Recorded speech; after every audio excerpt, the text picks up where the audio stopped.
Few places in the world are actually time forward. Example, if you compare USA with India, they are almost 10, 20 years ahead of us in technology. And in India also can still connect. Let it be if I compare Bangalore, Nama Bangalore with respect to some of the deep northern states like Jharkhand or Chhattisgarh, we feel that we are actually 5, 10 years ahead of them. So, have you ever felt that what actually made that kind of changes in these kind of places? And because every place doesn't come naturally like that. So today, what we are going to talk about is one such leader who actually transformed southern state or Tamil Nadu mainly during this period of 60s to 70s, and today, if we see Tamil Nadu, it is actually in really fast forward with respect to the education and the infrastructure what they have today. The person who made that to happen is Kamaraj, the Kingmaker Kamaraj. I recently read this book by Bal Jayaraman. I really like this book. It's a very short book and you can just finish it in a week's time. And if you wanted to know about some of the great leaders who actually thought that even without education for themselves, even without great degrees, they made immense transformation. Let it be in the education sector, infrastructure sector, and so on. So I just wanted to start with a strong line from this book, the golden age. Comrades, the development Tamil Nadu has witnessed during Kamaraj's rule has never occurred once before in our 2000, 3000 year history. The three Tamil dynasties, Nayaks, Marathas, Muslim sultans, British government, all did nothing significant about providing education to our people. If this land has to prosper, we have to keep Kamaraj firmly in power for another 10 years. If we fail to make good use of him, he will not get another chance. Said by E.V. Ramaswamy. So, what great things which I really liked in this book is all the facts you can still read from this book. But when he started, he actually studied till 6th standard from the deep south place of Virudhunagar.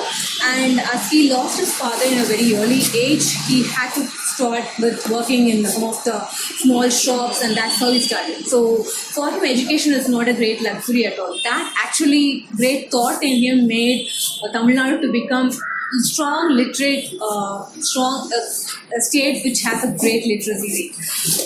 The later what happened is that his mother thought that he might still become a rowdy, so they sent back to Kerala, and he still there he joined with Vaikom folks, and he actually removed the untouchable stuff which happened there at that time. And slowly his power was kind of flourishing. These are the things which initially happened. But the remarkable things which I really liked is that when he became chief minister for 10 years in Tamil Nadu, the illiteracy rate in Madras presidency was 80%. Can you imagine? It's 80%. And once he has come, he actually brought in the primary school education as mandatory. In fact, he brought in the mid-noon meal scheme for children so that they don't want to starve for food. And children who are really needy, they also come back to school, they can study. In the name of education, at least they get the good food so that they're not malnourished. Those are certain things which he did. And one main thing is that I was not knowing much about Rajagopalachari, but he has abolished the Suya Kalvi Thittam. We call that as Kula Kalvi Thittam. That means actually if you're spending almost 7-8 hours in a school, he was trying to reduce the hours in the school and let the children be trained by the parents from the home. That is the kind of mistake which Rajaji has done. But Kamaraj has abolished that and brought in education for all the children, not only for the lower caste children, but also for children from the family who are not earning more wages at all. That is one thing.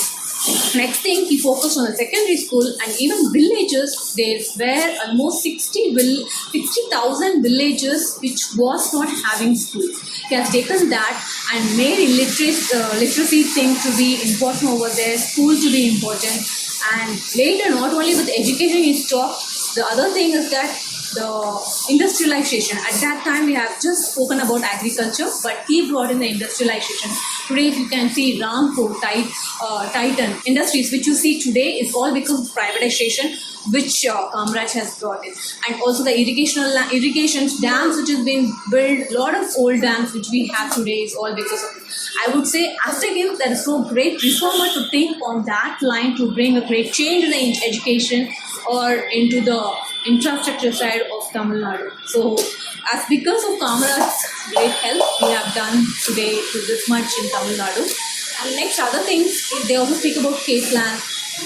Next is all about, he's also called Kingmaker because he figured out that who will be in the Rajya Sabha and Lok Sabha. Example, Indira Gandhi has also been selected or got a position because of his convincing skill. That's why he used to call us Kingmaker. So overall, these are the points which I wanted to really cover from this book. Other things I'm leaving it to you guys. You can read through it. And overall, the rating I would like to give 3.545 because there are kind of a lot of facts in it. People, if you don't like facts, the book will become interesting after page number 43 onwards. So that's all for this time. We'll come back with one more review. If you like our work, please subscribe to our channel and give like. That actually motivates us to make many more videos. Bye.